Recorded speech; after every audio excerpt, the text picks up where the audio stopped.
Mr. Takani. So today I'm here in Texas. So especially we are in Mansfield. This is the hometown from the champion. It's Troy Dorsey. They call him the Destroyer. So, and I'm very happy to be here in his school. And so I'd like to introduce you that awesome person. So, hello Troy. So first of all, how could it be that one person got 2 world champion titles in 2 different disciplines? Can you tell me that? Well, first of all, the Bible says that all things are possible through God. So I think that He opened the doors for me, and had to work hard, and had a lot of people supporting me, my parents, my wife, a lot of great sparring partners, a trainer, Casey Malone, my manager, David Gorman. These people all working together as a team. I couldn't have done it on my own, because if I would have tried on my own, I would have never been able to do it. But I had so many people to help me, so many people supporting me, so many people coming along my side, and that's how I was able to accomplish the goal of becoming a world champion in boxing. And actually I won 2 world titles in boxing, and 5 in kickboxing, and 1 in point karate. And I won point karate in London, England. Oh wow! In the WACO World Championship. Oh yeah. At Wembley. Oh, and then I fought in Germany, and I was going to do the same thing. I was in the final match. Oh wow, that's awesome. And I was disqualified. Oh no! Fighting in Munich, fighting a guy from Germany. Maybe that was. But anyways, I was unable to accomplish that. Now they disqualified me for 2 heavy contact in the black belt world championship division. Oh no! No blood, no nothing. No. But he was going. Oh my goodness! So one of your, I think it was one of your guys that, maybe not yours, No. but a guy that won the world title that year, '87 semi-contact. There, so at the Olympic Stadium. So. Wow, that is really, really interesting. So I'm not holding any grudges. So let's talk about a little bit the person behind all that awesome success you have in your whole life. So it's really amazing that one person had such a career like you. So when did you start martial art? How old you are? I was 10 years old. I'm sorry, I was 11 years old. Okay. I was stuck on 10 for a long time. I kept saying 10, but then I figured it out. Okay. And I was actually 11. Oh. So I started karate in 1974 across the street in that building right there. Oh, really? See that orange, Yes, orange sir. looking building on the Oh, left? yeah. Oh, yeah. So my dad and I took myself and my 2 brothers down to that karate school. He knew the guy. He's about 10 years younger than my dad. 10, 15 years younger than my dad. So he opened up the school in Mansfield here, and I was getting bullied on, and so my parents took us to learn how to do karate. Okay. Of course, I went back that summer, and I was Bruce Lee, and Oh yeah. and, You be inspired. and I got beat up at some Okay. point. But the thing is, I didn't get picked on because I was willing to defend myself and fight back, and so that's what happened in that situation. Yes, sir. So you start with the points bar training, or was traditional karate or taekwondo? It was American karate. American karate. So we were doing. At that time, there was no gear. Yeah. So Yeah. so I had a groin protector on, had a mouthpiece on, Yeah. but no That's head it. gear, no boots. Yeah. And I fought my first tournament after I'd been in karate for a whole 2 weeks, Okay. and I won 2nd place. Oh wow. And my brothers, they didn't place, I don't believe that time. But then the next tournament we went to, I didn't place. And the next tournament, and the next, and then I didn't place. Oh, wow. But my brothers both, especially my younger brother Rodney, he really, he would win first or second or third Wow. placing, winning That awards. gives you pressure, right? And then I was like, am I gonna make it? And Or you but think about to quit? I didn't really think about quitting, but I just kept really highly discouraged Okay. when my brothers come home with the With the trophies and yeah. medals and Oh, whatever. God. And me, I'm not winning anything. Matter of fact, there was a tournament here in Mansfield, Okay. and it was the Texas State Karate Championships.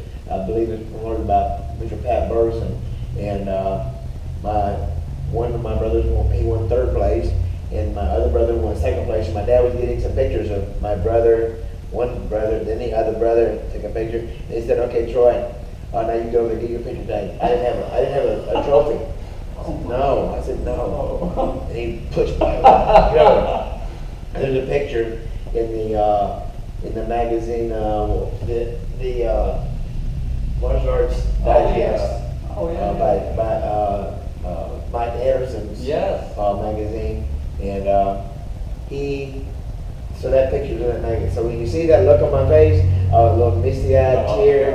I was mad, I was sad, I was hurting, but I just kept on and continued to train, and continue to maybe not believe in myself, but just continue to train and work hard, and ended up being able to reach some of the goals that I had aimed for. So they say that you must aim high, for if you aim at nothing, that's what you'll hit. That's right.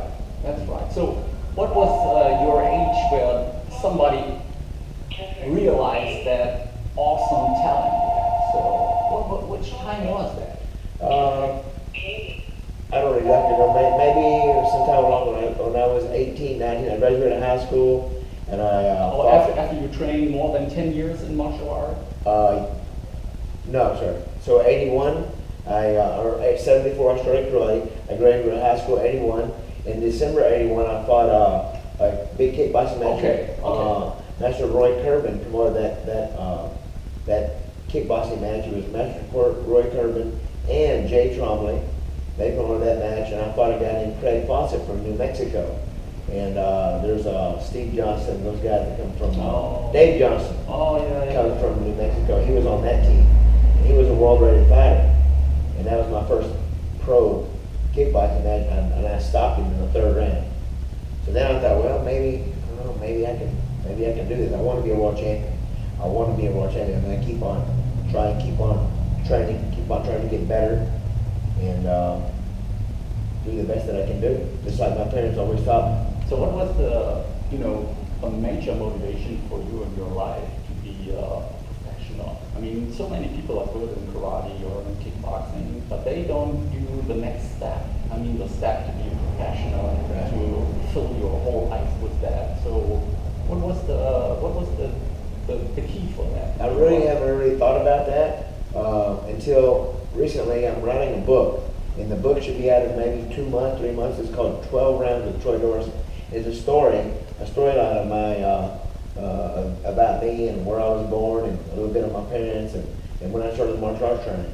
So I didn't think about it until I started writing that book, and I just had a passion, something inside of me, deep burning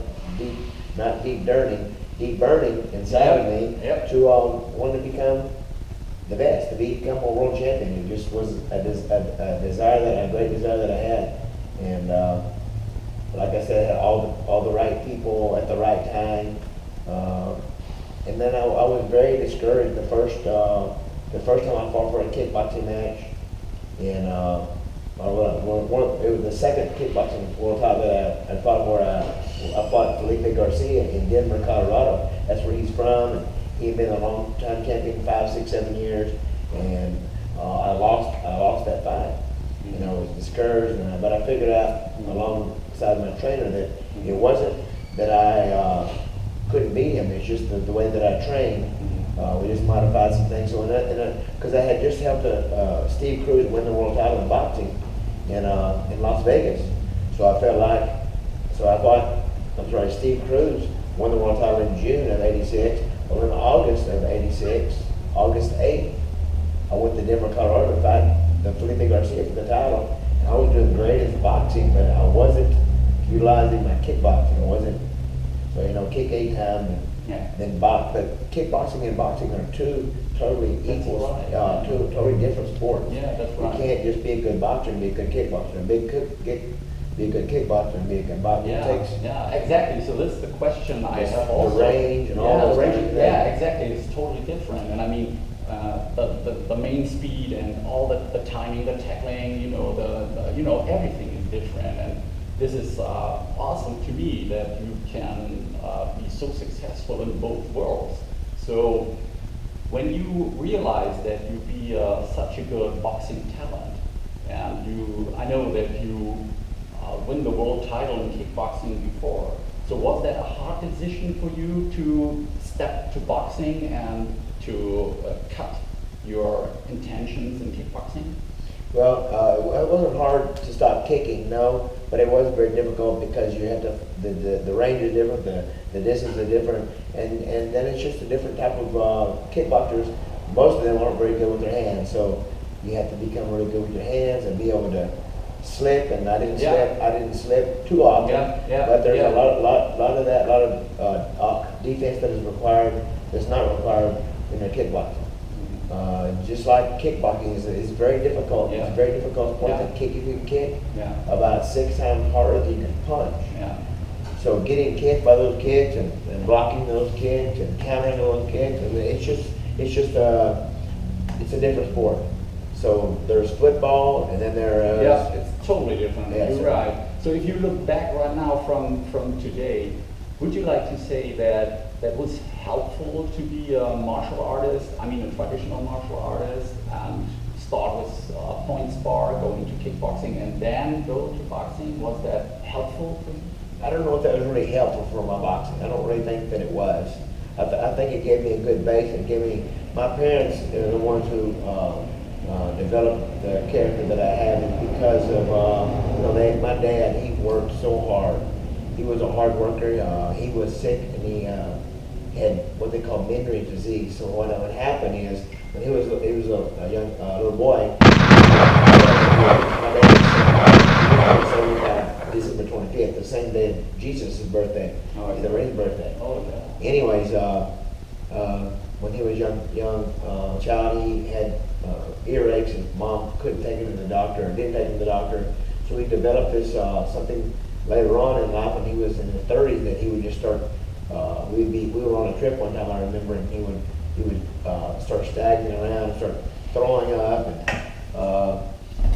the reason is the inner ear has a lot to do with your balance, or it helps control your balance, right? So that's why he would be falling off balance, because there was something going on wrong that was in the inner ear.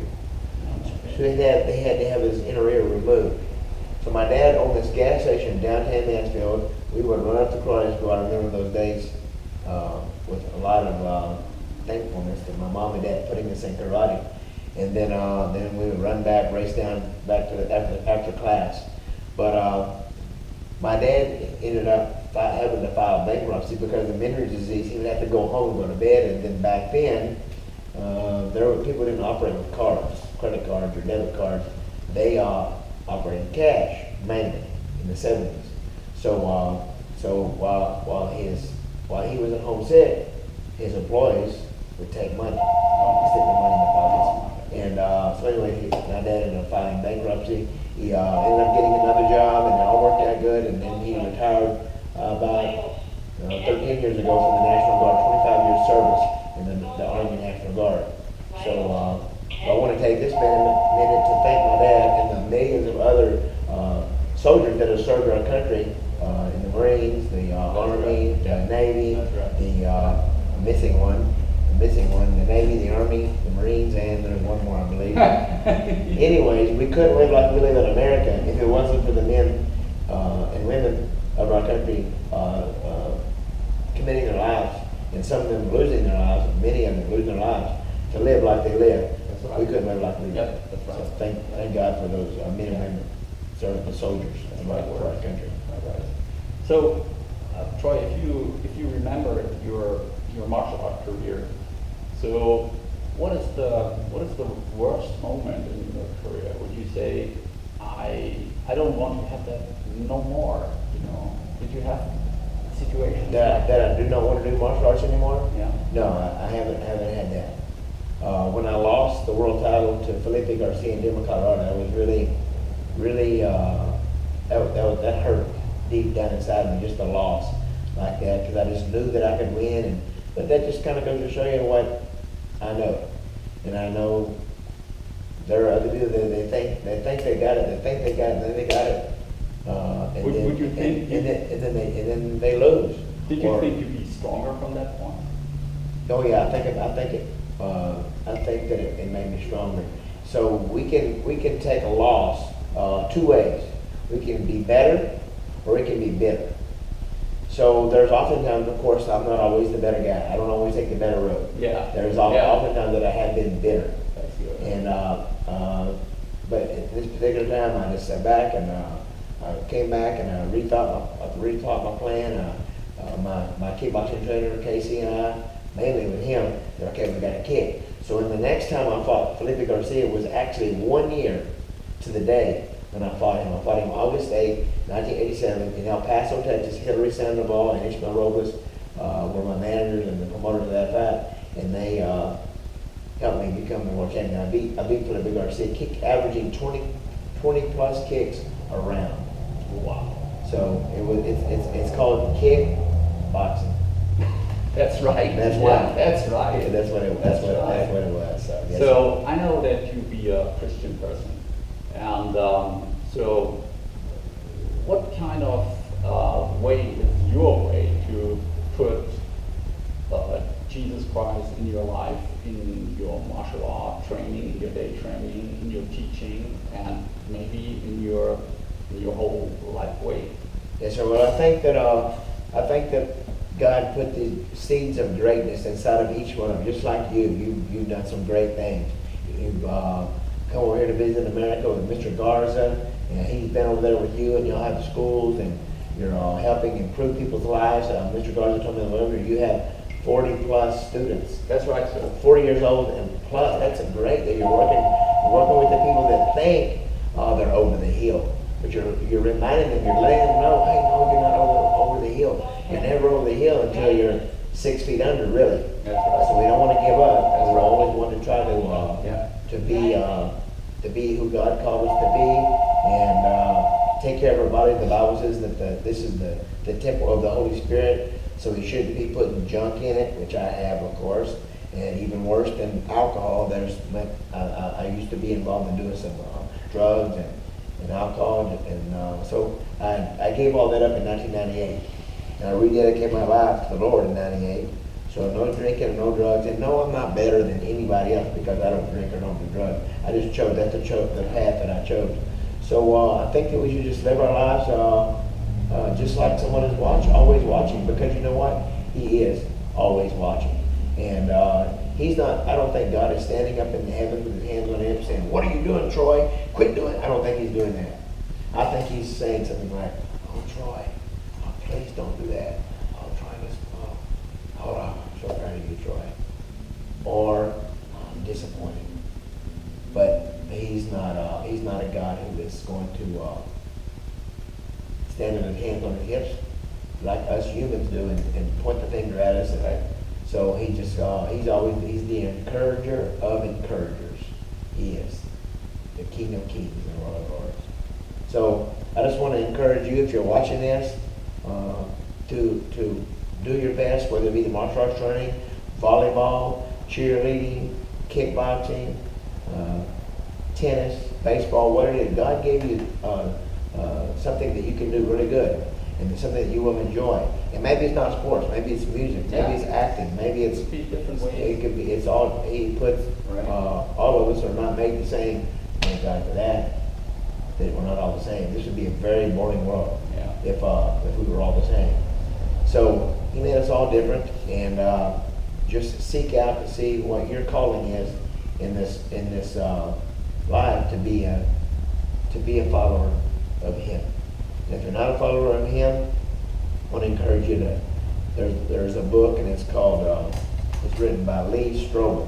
It's called The Case of Christ. It's the scientific evidence that Jesus is who He is and did what He did, and He also became a Christian once He did so many studies on all of the, and He found out there were so many facts that Jesus did what He did, said what He said, and all the things that happened. He rose from the grave. Who rises up? Who comes from the dead? That's right. So that book is The Case of Christ, Lee Strobel. So that's a great witness for So them. I'm really happy that you are talking about that in this way, because so many people, they think people that don't have a lot of experience with martial art, they think think sometimes it looks really brutal. It looks really, you know, people, they don't take care for each other, you know, and they strike to each other and they bleeding and whatever. So sometimes it's hard to understand for people. They are not involved in martial arts. And this is a perspective, it's a view you're talking about, which is totally different. You know, it's not a brutal sport, or it's not a brutal system or whatever. Just like you're not a brutal guy. You enjoy sparring, you enjoy fighting. I enjoy sparring, I enjoy fighting like Mr. Garza. But it's not because I'm going to beat this guy, that's all. No, it's just competing against each other at a safe level. Yeah. Now golf is a lot safer than boxing and kickboxing, but we're all made different, as I was saying earlier. That's right. So I just want to encourage people the Bible says, fight the good fight, fight the good fight. So all of us are in fights. It also says, fight the good fight, keep the faith in Jesus, and also stay the course. Because sometimes we get knocked off the course, and then we just run down the wrong road for some time, or maybe forever. We'll never come back. We're on. That's what the Bible says is stay the course. So I get knocked off the course all the time. I just have to keep remembering that I need to be on the right course.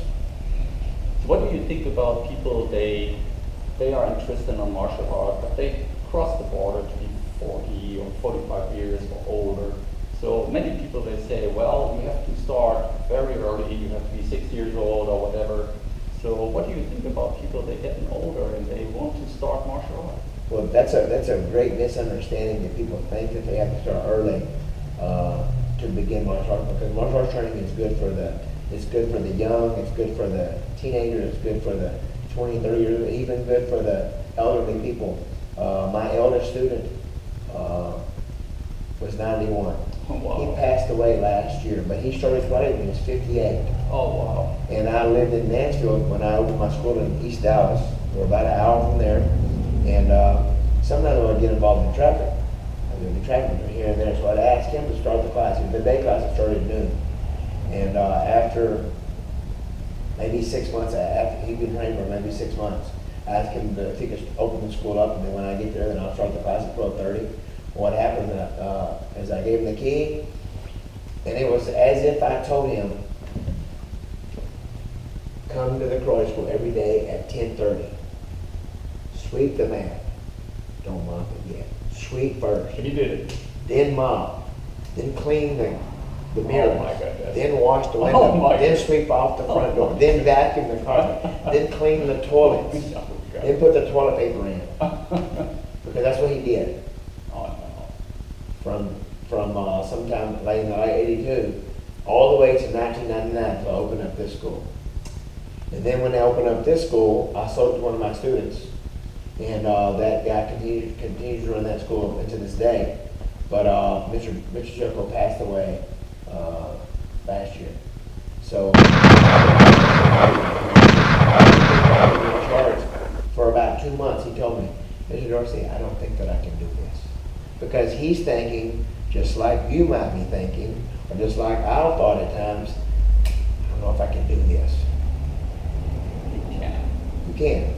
So it's said that if you believe you can, you can. If you believe you can't, you can't. That's right. So it all starts on the inside right. here, and we have to believe in ourselves. Although I've had doubt in myself many times, but we just must believe in ourselves that we can all take care of our body. We can all eat better, rest better, and get some exercise. Exercise. There are a lot of people out there that haven't tried martial arts. They should try it, and then they're going to see that all the benefits. It's going to help them build their flexibility. Now, can I do the splits? No. Have I ever done the splits? No. My brothers, they both couldn't do the splits. Yeah. So it's very disappointing. They don't win the tournament. They couldn't do the splits. That's right. Yeah, it's not stop you. Yeah, right. It's not going to. So you don't have to be flexible to start the martial arts. So that's another Yeah, it's a misunderstanding, Yeah, it's yeah, a disbelief. So we, Absolutely. you come to our talk to increase your flexibility, increase your cardiovascular Yeah. system, Yeah. and strengthen your Oh, mind. yeah, usually. Because there's so much violence out there on the street. Okay. Now, if I'm walking out into a parking lot, if I'm walking like this, Yeah. I look as if I'm a victim. Yeah. So if you want to be a victim, because you're turning around. If you don't want to be a victim, walk like you're not a victim. Are you looking at me? Okay. I'm looking at you like, don't jack with me, don't mess with me. That's right. I'm not being arrogant. I'm just letting you know by this eye contact. That's I'm right. not looking away. So if you nobody wants to be a victim, but please don't look like a victim. That's a big part of they call that profiling. Yeah. A criminal will be hiding behind the tree, behind the pole, behind the car. Yeah. He's looking, he's watching for somebody that's real busy. They're on their phone, they're find their purse, and they got They groceries. study all that movement. They do. Right. They're watching for Yeah. someone to take advantage of. Yeah. Just like over in Africa, on the plains where they have the antelope, they have the lion. Right. The lion's not looking for the passenger. You're right. He's looking for the sick, weak. That's right. And we do, or criminals do the same thing. So don't look weak. Don't look weak. Don't give that person a look. If they look at you, look at them just straight in the eyes, glaring at them in their eyes, and look straight ahead. And on the inside, I know on the inside I've been freaking out sometimes. I've been really afraid. Like the last guy that I fought, his name was Gabriel Ellis. That was my last boxing match. And about 3 years before I fought him, he knocked a guy in the ring, and the guy never regained consciousness. He died. So that is a really, really important point. It means also it's a kind of discipline. So many people, they start martial art and they get a little older. They ask me, so Jamil, what is the way to have such a big discipline, everyday training and discipline, what you eat and, you watch your body and all that stuff. So I mean, a successful person like you, what is your secret that you take your daily discipline in training and the rest of your life? So what is the secret? Well, you just have to make good choices. Choice. Sacrifice. So make good choices. All of us know that we shouldn't be drinking too much beer. All of us know we shouldn't be doing drugs. I say too much. Some people can drink beer, and some people cannot. I think with me, so whatever I do, usually I take it all the way. I go from 0 to 100. Okay. So I don't need to be drinking. And some people, if you can enjoy beer, that's okay. Yeah. But the number one killer in America is teenagers is alcohol-related automobile accidents related. So in other words, an adult usually is a drunk person hitting a teenager. What the teenager wasn't drinking. It's another person's drinking. So take care of your body.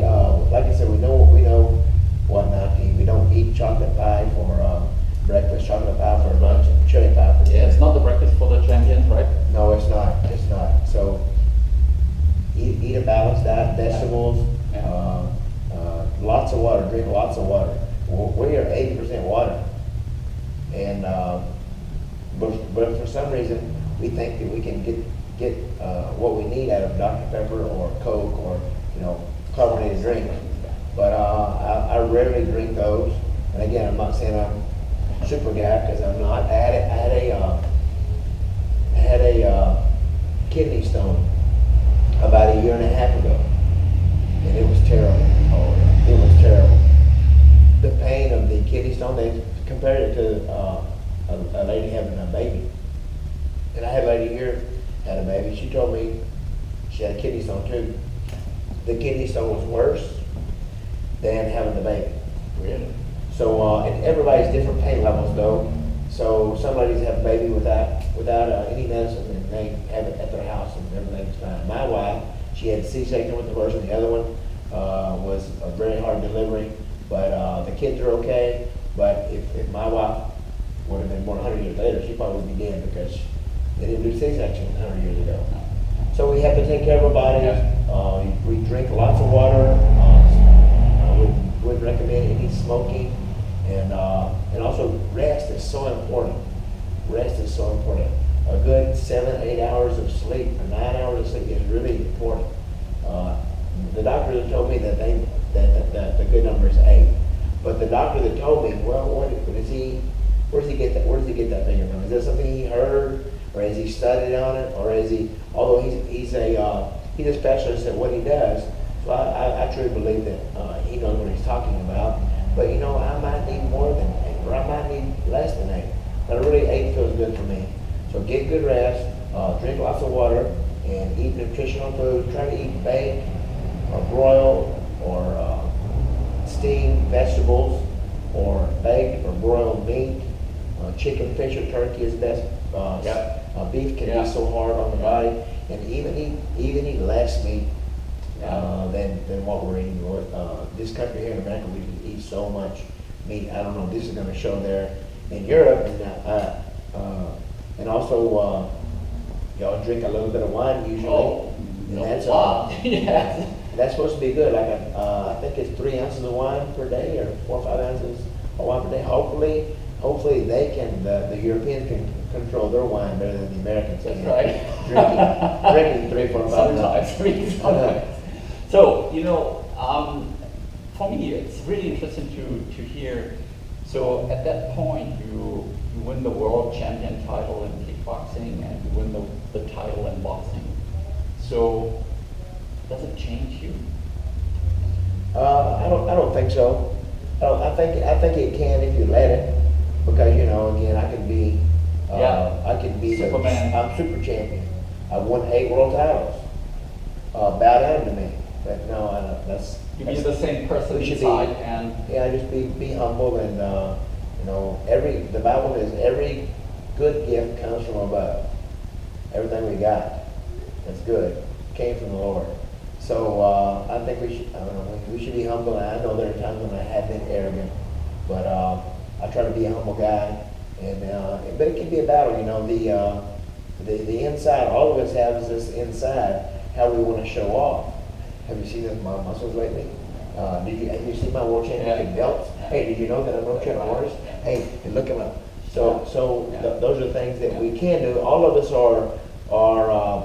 The enemy is whispering to us to do things like that, to be a bragger, and to do wrong things, and do things that we shouldn't do. And I've heard that talk to men about the marriage and things like that, and these men, they'll say to me, I've had men say to me, well, you can look as long as you don't touch, but the heart is deceitful, and also what we see, and if we go to the next level, we see we have lust after a woman. That's committing adultery with your wife. It doesn't have to be physical. So we have to guard our hearts, and we have to try to stay prayed up, and we have to try to remember who's I hate to say it like this, but who's running the show. Because you know what? I'm not running the show. Although at times I felt like, dun, dun, dun, dun, dun, dun, dun, that's right. I'm running the show. That's right. But I'm just a little bitty piece of dust compared to who's running the show. Well, this is the part that impressed me so much from your person, much more than all your titles you win. Because I met a lot of really successful fighters, but you are so impressed to me because you are so authentic, and your spirit is such good that all the people they saw that they can learn from you. Thank you. Not just only fighting and stay tough. They can learn to handle the life and to share the spirit, Yes, sir. So that's a big honor for me to be here and have this awesome conversation. So I appreciate that so much. And I would say the last word is yours, Troy. Well, I just want to thank you for having me today on your show. I really appreciate you coming down here all the way from Germany. And I want to thank Mr. Dorsey for driving you here. So again, it just took all these things together, right? behind the scenes coming together to bring you all the way from Germany. Yes, sir. And then all the way from Dickinson, because it's no short drive, another 5-hour drive there pretty much. Yeah. So I just want to encourage you, if you're in a storm, if you're having a difficult time, if you're hurting, just lean on the Lord and He'll get you through it.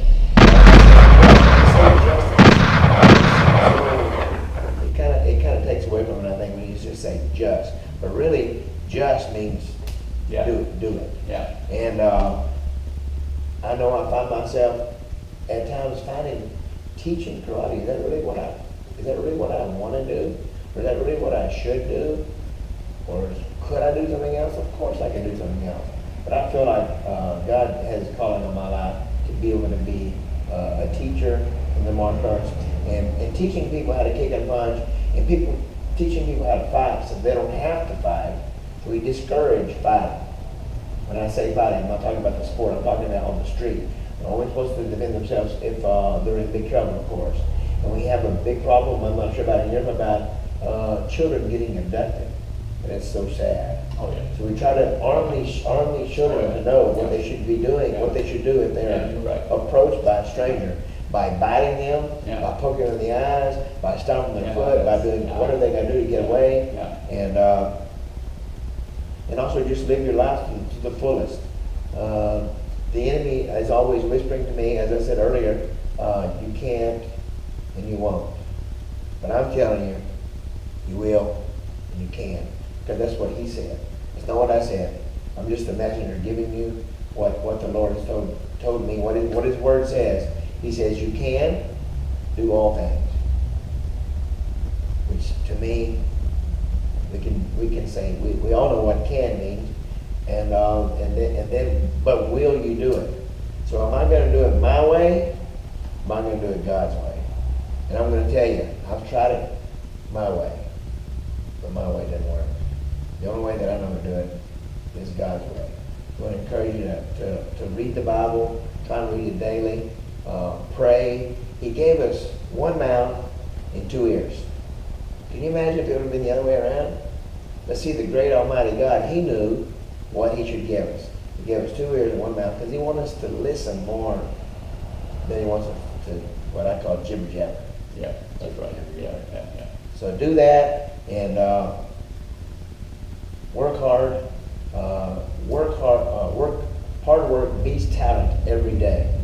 So I wasn't a very talented boxer. I wasn't a very talented karate fighter or kickboxer. Like I was saying earlier, my brothers, I think they had more talent than I had.